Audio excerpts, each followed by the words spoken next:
एक बार फिर से आम आदमी पार्टी के द्वारा प्रदर्शन किया गया और साफ तौर पर उनका ये कहना है कि जम्मू कश्मीर में जिस तरीके से कई समय हो चुका है कि इलेक्शन जो है वो नहीं हुए हैं, यानी कि विधानसभा चुनाव जो है वो नहीं हुए और जल्द से जल्द करवाने चाहिए, तो उसको लेके आम आदमी पार्टी की बात कर रहे हैं। तो एक बार फिर से धरना प्रदर्शन के इससे पहले भी हमने तस्वीरें दिखाई थी कि किस तरीके से धरना प्रदर्शन किया गया इलेक्शन कमीशन ऑफिस के बाहर, और वहीं पर आपको ये भी बताते चले कि लीडर से बात करेंगे, उनका इस पर क्या कुछ कहना है, और साथ ही साथ उनसे ये भी पूछेंगे कि क्यों नहीं गुजरात में वो अपनी सरकार बना पाए। और वहीं पर अब जम्मू कश्मीर की बात की जा रही है, जम्मू कश्मीर में इलेक्शन जल्द से जल्द करवा पाए, क्या जम्मू कश्मीर में आम आदमी पार्टी अपनी सरकार बना पाएगी या नहीं बना पाएगी, इसी विषय में बातचीत करेंगे। भी दिया था और सब कुछ किया था, इवन के हमने दिल्ली में भी जाकर अपने निर्वाचन भवन में वहाँ पर हमने जे.एंड.के की इलेक्शन को लेके के डिमांड चार्टर भी दिया था, लेकिन यहाँ की जो बीजेपी सरकार है वो इलेक्शन करवाना नहीं चाहती, क्योंकि उनको पता है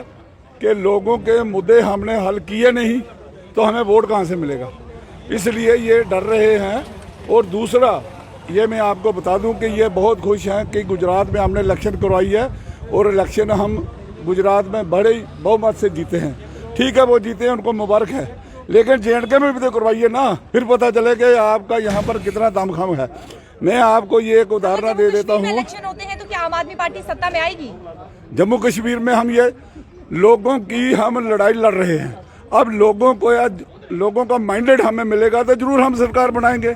हमारी कोशिश तो पूरी होगी कि हम जम्मू कश्मीर में सरकार बनाएं। जी, गुजरात में क्यों नहीं बना पाए?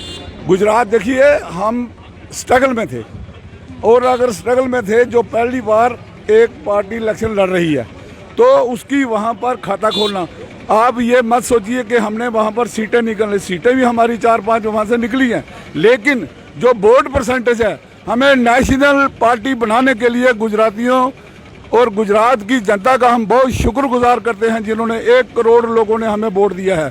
तो हमारी पार्टी आज नेशनल लेवल की पार्टी एक बन चुकी है। 10 साल में नेशनल लेवल पार्टी बनना एक केजरीवाल जी के नेतृत्व में, ये अगर कहते हैं ना मोदी है तो मुमकिन है, हम कहते हैं कि अगर इस हिंदुस्तान को बचाना है तो केजरीवाल जी हैं तो सब कुछ मुमकिन है। तो केजरीवाल जी की कथनी और करनी पर कोई फर्क नहीं है। तो हम कहते हैं कि जे.एंड.के में फौरी तौर पर चुनाव होने चाहिए। दूसरी मैं आपको बात बता दूं, आपने गुजरात की बात की, आप ये भी देखिए कि 12 स्टेटों में उपचुनाव हुए, 11 में इनका बिल्कुल ही एक भी सीट ये निकाल पाए, और यहाँ पर ये 15 साल 20 साल से दिल्ली में एमसीडी पर बहुत हैवी थे, वहाँ पर हमने इनकी जड़ों को उखाड़ कर बाहर फेंका है। तो ये सिर्फ एक गुजरात को देखते हैं, लेकिन गुजरात में हमने बड़ा अच्छा एक प्रदर्शन किया है, और आने वाले समय में हम ये दावे से कहेंगे कि गुजरात का किला भी इनसे हम छीनेंगे। पिछले 4 साल से जम्मू कश्मीर को डेमोक्रेसी से महरूम रखा हुआ है। गुजरात में इलेक्शन होता है, हिमाचल में इलेक्शन होता है, दिल्ली में एमसीडी का इलेक्शन होता है, तो जम्मू कश्मीर में जो प्रॉक्सी गवर्नमेंट जो चल रही है, मैं ये समझता हूँ कि ये बाबू राज है और जम्मू के लोगों को अपने डेमोक्रेटिक राइट से महरूम रखा हुआ है। इसका आम आदमी पार्टी विरोध करती है, और हम ये कहते हैं कि लेकिन अगर जम्मू कश्मीर में चुनाव होते हैं तो आपको क्या लगता है कि आम आदमी पार्टी फिर से सत्ता में आएगी? क्या आम आदमी पार्टी यहाँ पर लोगों के दिलों में राज जो है वो क्या कर पाएगी? बिल्कुल, मैं ये कहूँगा कि आम आदमी पार्टी सत्ता में आएगी, जरूर आएगी, लेकिन कोई भी सत्ता में आए, लेकिन मैं कहता हूँ कि लोगों को जो अपने राइट्स जो महरूम रखा हुआ है, जो जमहूरियत महरूम रखा है, ये सरासर गलत है। हमारी सुप्रीम कोर्ट भी गाइडलाइन ये कहता है कि अगर प्री मैच्योरली गवर्नमेंट किसी स्टेट में डिसॉल्व होती है तो 6 महीने के अंदर अंदर वहाँ पर चुनाव होने चाहिए, लेकिन ये ज़बरदस्ती की राजनीति चला रहे हैं, ये जोर जबरदस्ती चल रही है। और आप देखते हैं कि आप कहीं भी ऑफिस में चले जाओ, ये बाबू लोग जो है, ये लोगों की कोई भी समस्या ना तो सुन पा रहे हैं। हिमाचल में आम आदमी पार्टी जो है वो अपना सत्ता, अपनी सरकार जो है वो क्यों नहीं बना पाई? क्या लगता है आपको उसकी वजह? देखिए, हिमाचल तो मैं ये कहूँगा कि उन लोगों पे डिपेंड है, उन लोगों का क्या रहा होगा। शायद लोगों ने ये भी सोचा होगा कि अगर वो लोग अपने बोर्ड को बाइफरकेट करते हैं तो वापस भाजपा जो है वो सत्ता में आ सकती थी। तो उन्होंने एक मन बना लिया है कि उस समय कांग्रेस जो थी वो सत्ता में उनको लाने के लिए उन्होंने कांग्रेस का भरपूर साथ दिया। तो उसका भी हम वेलकम करते हैं। लेकिन हम ये कहेंगे कि लोग जिसको भी वोट दें, लेकिन डेमोक्रेसी जो है वो बहाल होनी चाहिए, ताकि लोगों के नुमाइंदे जो है लोगों की समस्या का हल करवाएं और लोग अपनी समस्या को अपने नुमाइंदे तक ले जाएं और उसका समाधान जो है वो उसका विधायक ऊपर रिप्रेजेंटेटिव वो करवाए।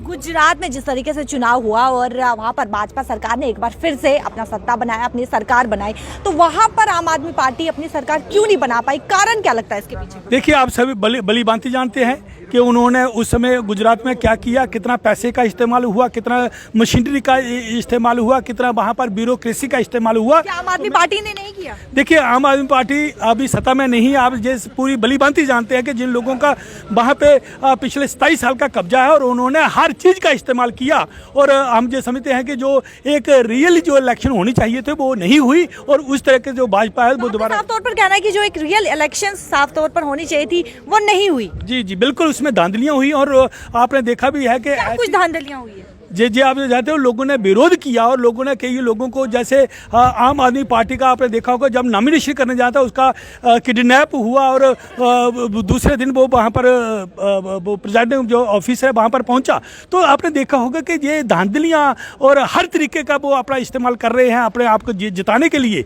लेकिन हम ये कहेंगे कि हो सकता है कि उनकी सत्ता का अपना फ़ायदा लेते हुए दोबारा गुजरात में आई होगी, लेकिन आइंदा के लिए जब यही इलेक्शन जो MP का होगा तो इन लोगों के मुँह की खाने पड़ेगी, और गुजरात में MP इनके बहुत काम आएंगे, ये मैं कहना चाहता हूँ। चलिए, बहुत बहुत शुक्रिया। और भाई पर साफ तौर पर आप सुन चुके हैं कि आम आदमी पार्टी के लीडर्स का क्या कुछ कहना है। जिस तरीके से हमने पूछा था कि गुजरात में क्यों नहीं आम आदमी पार्टी अपना सत्ता बना पाई, अपनी सरकार बनाई, तो साफ तौर पर इन्होंने ये कहा है कि जो एक रियल इलेक्शन होने चाहिए थे वो नहीं हुए हैं। इसको लेके आपकी क्या कुछ राय है? आप इसको किस तरीके से लेते हैं? क्या आप भी यही सोचते हैं कि गुजरात में जिस तरीके से इलेक्शन होने चाहिए थी, क्या रियल इलेक्शन की बात की है इन्होंने, क्या वहां पर रियल इलेक्शन नहीं हुए हैं? आप क्या सोचते हैं? आपकी प्रक्रिया है, अपनी राय जरूर रखेगा। कैमरा पर्सन राकेश के साथ शिल्पा शर्मा, जम्मू।